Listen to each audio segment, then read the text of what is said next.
khakis only's in here. I love khakis only. He's my favorite TikToker. He's literally my favorite TikToker. I love khakis only. Dude, you don't understand, like, me and my friend will be, like, hanging out, and literally I'm just sitting there, I'm like, you know what I'm still pissed off about? Is the freaking khakis only video didn't do well. I'm like, it should have done. It was so funny. It was so funny.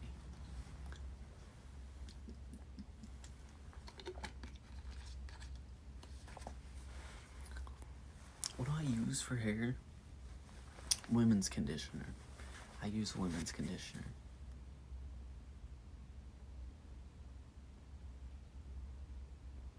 Hi, Anna.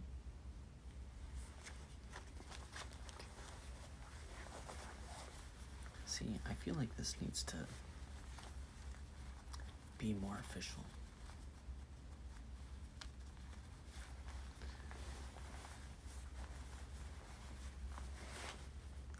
I feel too official.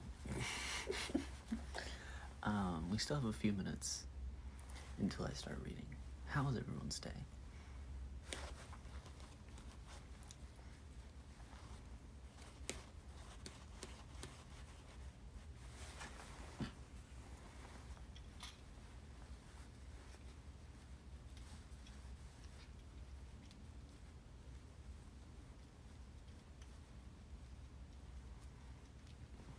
Sure is a lot of people just copying and pasting their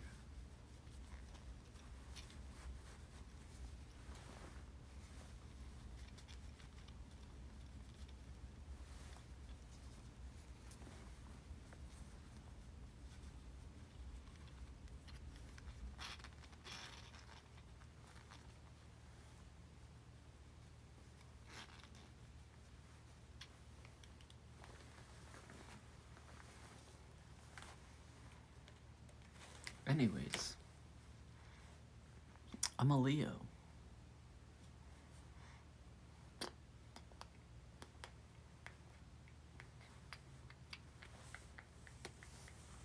It is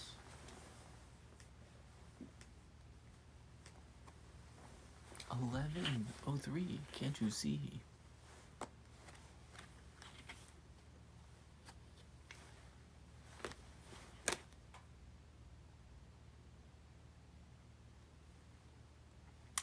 I can't speak Arabic, so I'm not gonna speak Arabic.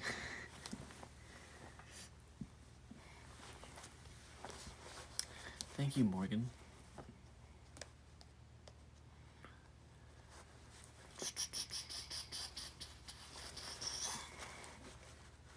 Dude, my skin is not that clear.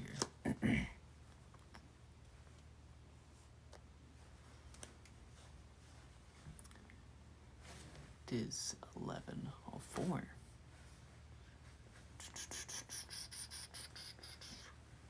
I'm an aquarium.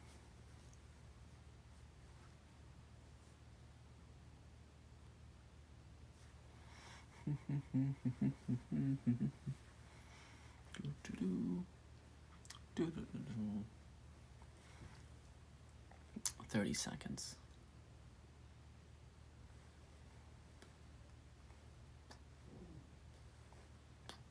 The photo wall behind me is a bunch of memes from the game, What Do You Meme? You can get it at Target for like $12. And it has a bunch of memes in it. I just painters taped them to the door. Anyways, it is 11:05 and we have Corduroy by Dan Freeman.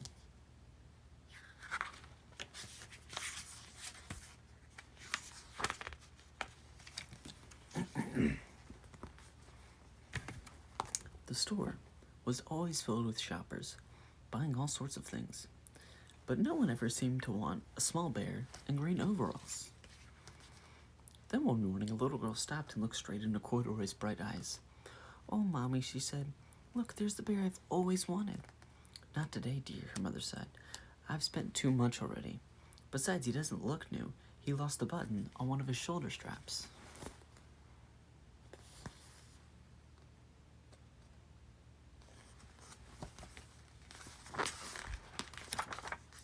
Corduroy watched them sadly as they walked away. I didn't know I'd lost a button, he said to himself. Tonight I'll go and see if I can find it.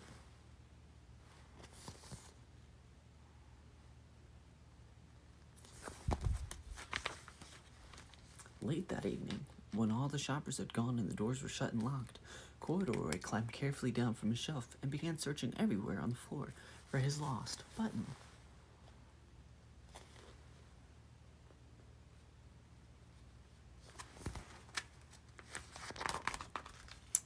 He stepped off the escalator, and as it reached the next floor, there, before his eyes, was the most amazing sight. Tables and chairs and lamps and sofas and rows of beds. This must be a palace, Corduroy gasped. I've always wanted to live in a palace.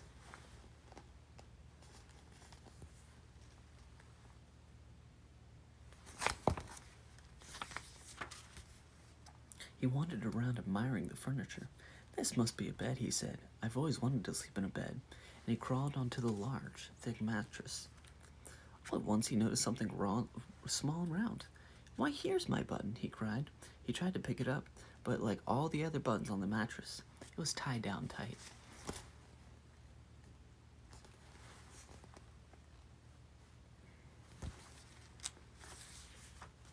He yanked and pulled, which both paused until pop, it came off the button, and off the mattress Corduroy toppled.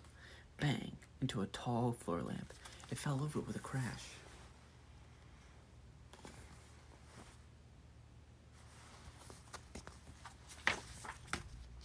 Corduroy didn't know it, but there was someone else awake in the store. The nightman watched and was going on his rounds on the floor above, when he heard the crash and came dangling down the escalator. Now who in the world did that? He exclaimed. Someone must be hiding around here.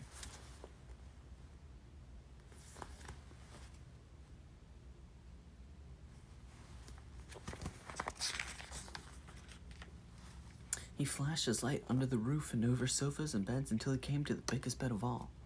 There he saw two fuzzy brown ears sticking up from under the covers. Hello, he said. How did you get upstairs?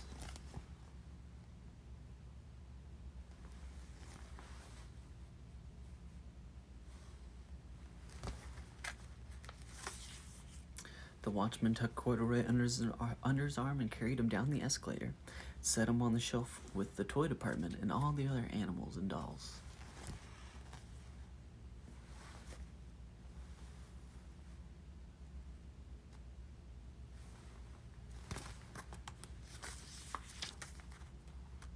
Corduroy was just waking up when the first customers came into the store in the morning. And there, looking at him with a wide, warm smile, was the same little girl he'd only seen a day before. I'm Lisa, she said, and you're going to be my very own bear. Last night I counted what I've saved in my piggy bank, and my mother said I could bring you home.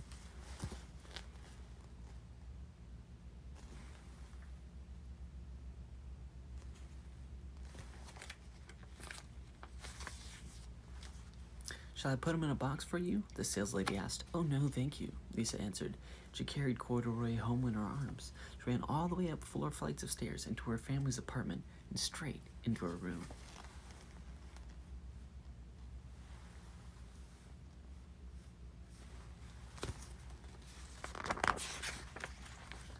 Corduroy blinked. There was a chair and a chest of drawers, and alongside a girl-sized bed stood a little bed, just the right size for him.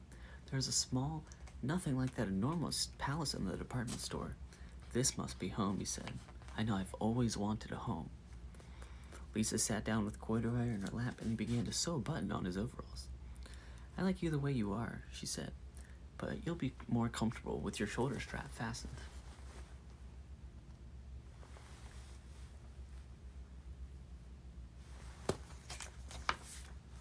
You must be a friend, said Corduroy. I've always wanted a friend. Me too, said Lisa. She gave him a big hug. Okay, that is our first book. Our next book is Horton Hears a Who.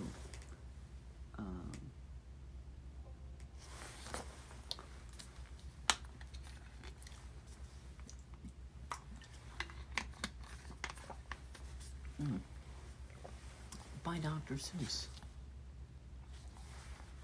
Let's get into it.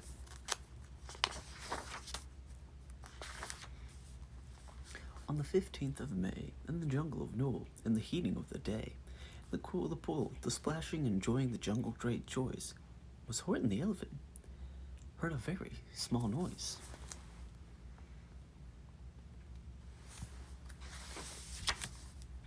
So Horton stopped splashing. He looked toward the sound. That's funny, thought Horton. There's no one around. We heard it again, just a very faint yelp, as if some tiny person was calling for help. I'll help you, said Horton, but who are you? Where? And he looked, and he saw nothing there, but a small speck of dust spun past through the air.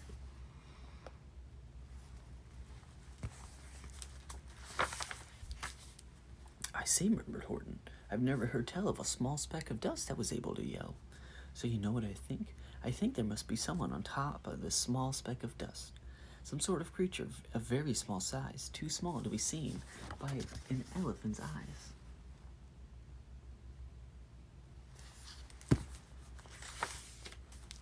Some poor little person who's shaking with fear that'll blow in the pool and has no way to steer. He'll just have to save him because, after all, a person's a person, no matter how small. So gently, and using the greatest of care, the elephant shrunk his great trunk through the air. He lifted the dust speck and carried it over and placed it down on a very soft clover.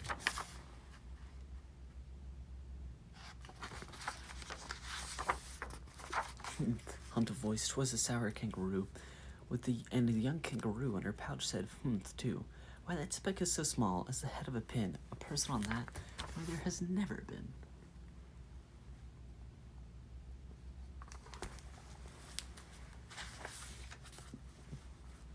Believe me, said Horton, and I tell you sincerely, my ears are quite keen, and I heard him quite clearly. I know there's a person down there, and what's more likely there's 2, even 3, even 4, quite likely, a family for all that we know. Family with just children just starting to grow, so please, Horton said, as a favor to me, try not to disturb them. Just let me be.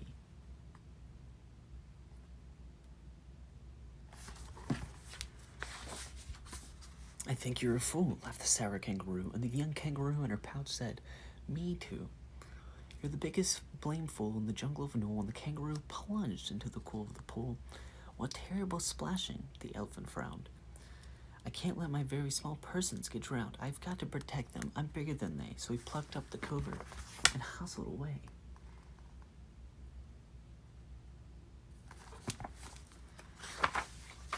And through the high jungle treetops, the news quickly spread.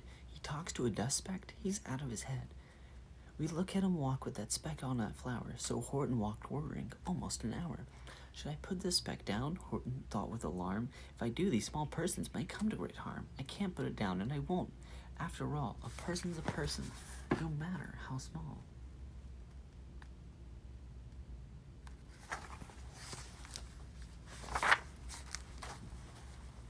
Then Horton stopped walking.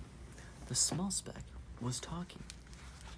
The voice was so faint he could barely hear it. Speak up, please. He put his ear near it. My friend, came the voice. You are a very fine friend. You've helped all of us folks on this dust speck. No end. You've saved all of our homes, our ceilings and floors. You've saved all of our churches and our grocery stores.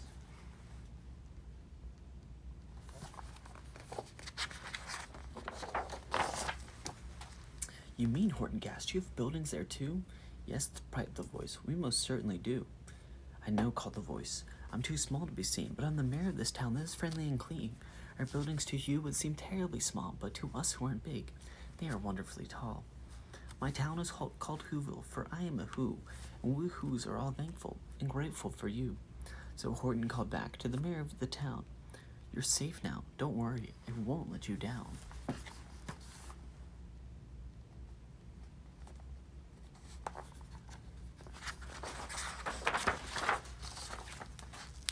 But just as he spoke to the mayor on the speck, 3 monkeys climbed up Horton's neck. The Wickersham brothers came shouting, what rot? This elephant's talking to Whos who are not. There aren't any Whos, and they don't have a mayor. We're going to stop this nonsense, so there.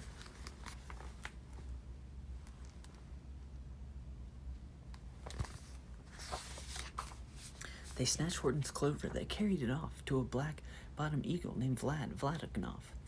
a mighty strong eagle with very swift wing. And he said, they said, will you kindly get rid of this thing? And before the poor elephant could even speak, the eagle flew off with a flower in his beak.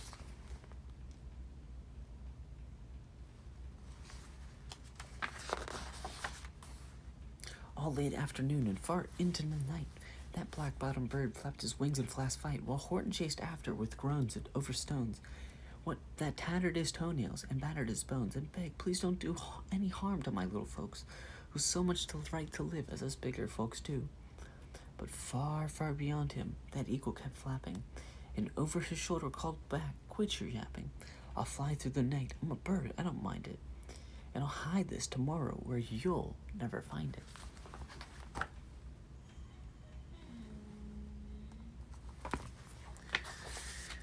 And at 6:56 the next morning, he did it, in a sure terrible place that he hid it.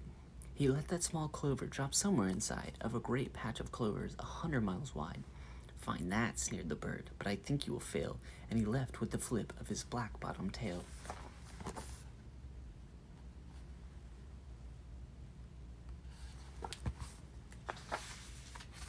I'll find it, cried Horton. I'll find it or bust. I shall find my friends on that small speck of dust. And by clover, by clover, by clover with care, he picked up and searched them and called, are you there? And by clover, by clover, by clover, he found that the one that he sought after was just not around. My poor old Horton, more dead than alive, had picked and searched up, piled 9,005.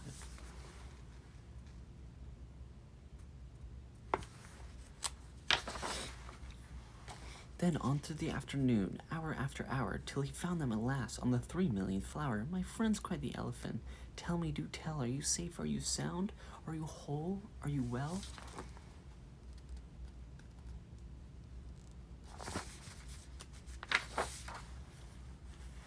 And from down on the speck came the voice of the mare, we've really had trouble, much more than our share. When that black-bottomed birdie let us go and we dropped, we landed so hard that all of our clocks have stopped. Our teapots are broken, our rocking chairs smashed, and our bicycle tires all blew when we crashed. So Horton, please, pleaded the voice of that male, will you stick by us who's while we're making repairs? Of course, Horton answered, of course I will stick by you small folks, through thin and through thick.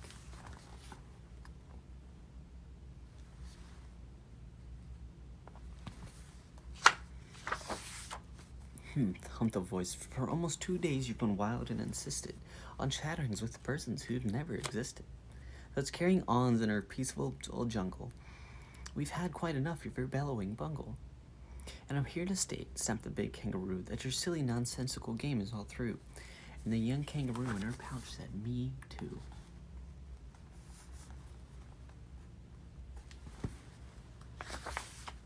With the help of Wickersham brothers and dozens of Wickersham uncles and Wickersham cousins and Wickersham in-laws whose help I've engaged, you're going to be roped and you're going to be caged. And as for your despect, that we shall boil in a hot steaming kettle of bezelnut oil. Boil it, guessed Horton. Oh, you can't do that. It's full of persons, and they'll prove it to you.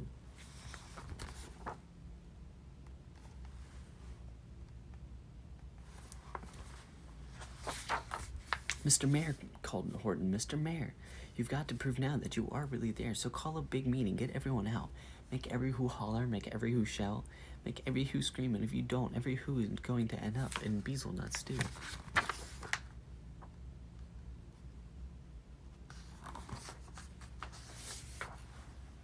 And down on that dust speck, the scared little mayor quick called the big meeting in Whoville town square, and his people cried loudly, they cried out in fear. We are here, we are here, we are here, we are here.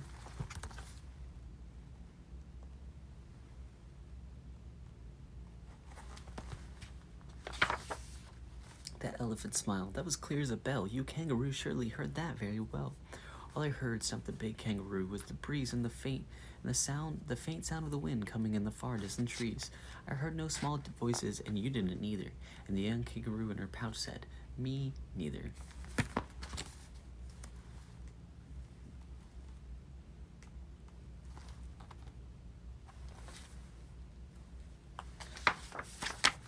Grab him, they shouted, and cage the big dope.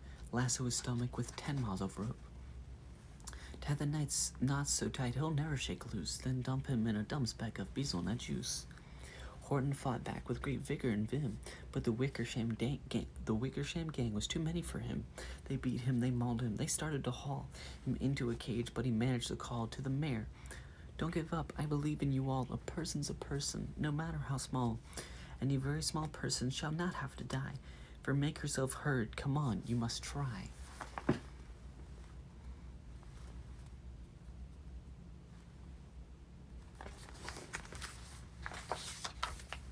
And the mayor grabbed a tom-tom and he started to smack it. And all over Whoville they whooped up a racket. They started tin kettles, they beat on brass pans, on garbage pail tops and old cranberry cans. They blew on bazookas and blasted great toots, on clarinets, opas, and boombas and flutes.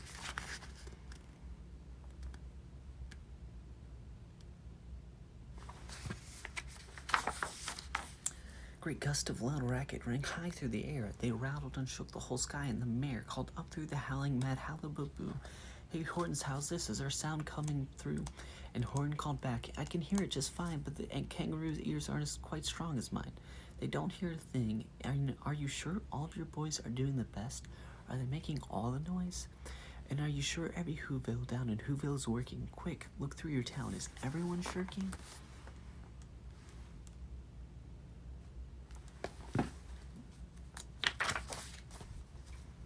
Through the town rushed the mayor from east to west, but everyone seemed to be doing his best. Everyone seemed to be yapping or yipping, and everyone seemed to be bipping or bipping.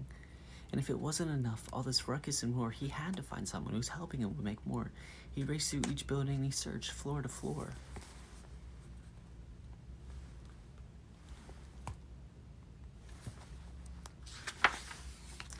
And just as he felt he was getting nowhere, he was almost certainly about to give up in despair. He burst through a door, and that mayor discovered one shirker, quite hidden away in Fairfax Apartments, apartment 12J.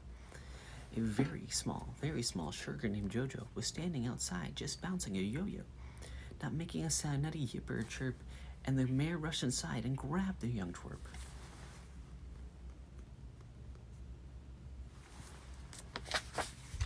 And he climbed up to the lad with the Eiffelberg Tower.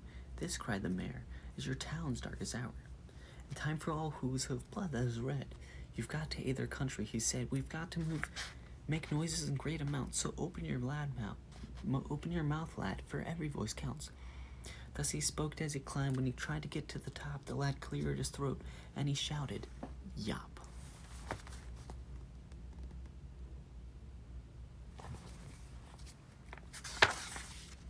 And that yop, that one small extra yop put it over. Finally, at last, was that small speck of clover. Their voices of her, they rang out clear and clean. The elephant smiled. "Do you see what I mean? They prove they are persons, no matter how small. And their whole world was saved by the smallest of all." "How true, yes, how true," said the big kangaroo. "And from now on, you know what I'm planning to do? From now on, I'm going to protect them with you." And the young kangaroo in her pouch said,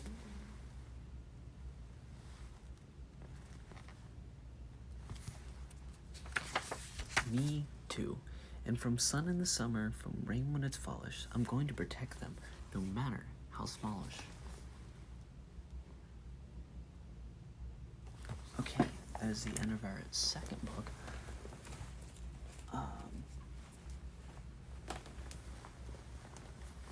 We got our last book, Goodnight Moon, of course, as always.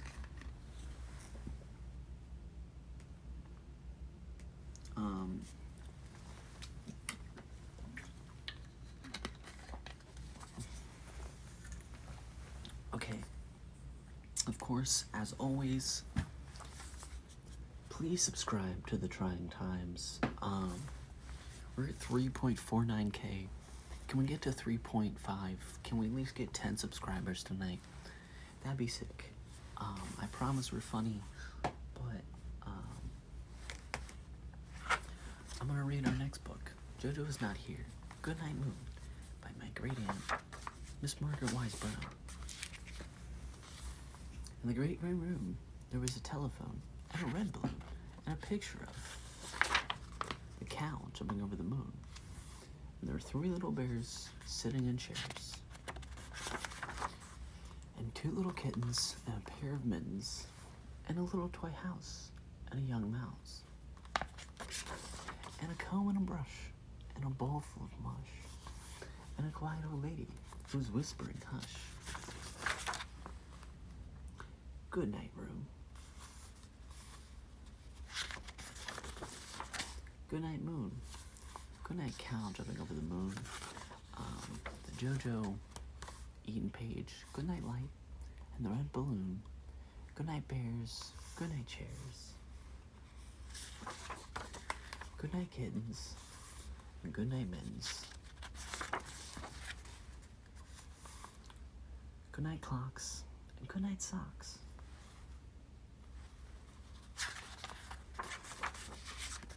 And good night, little house, and good night, little mouse.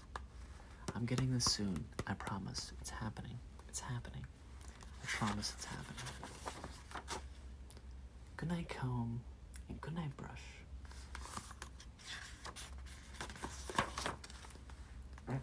Good night, nobody. Good night, mush. And good night to the quiet old lady who was whispering hush.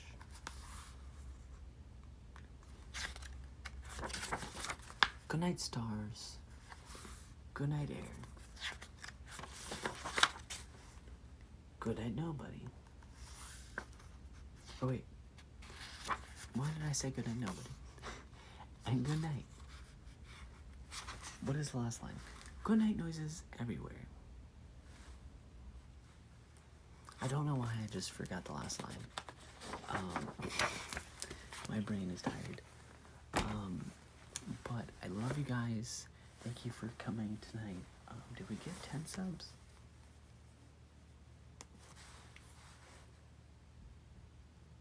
We got 10 subs, so we're at 3.5 on the YouTube. Thank you for everyone who subscribed to the Trying Times. Of course, follow me on here. Please follow me on Instagram. That'd be super sick. Follow me on here, like and share my content. My YouTube is the Trying Times. Everything's on my link tree. There's hundreds of ways.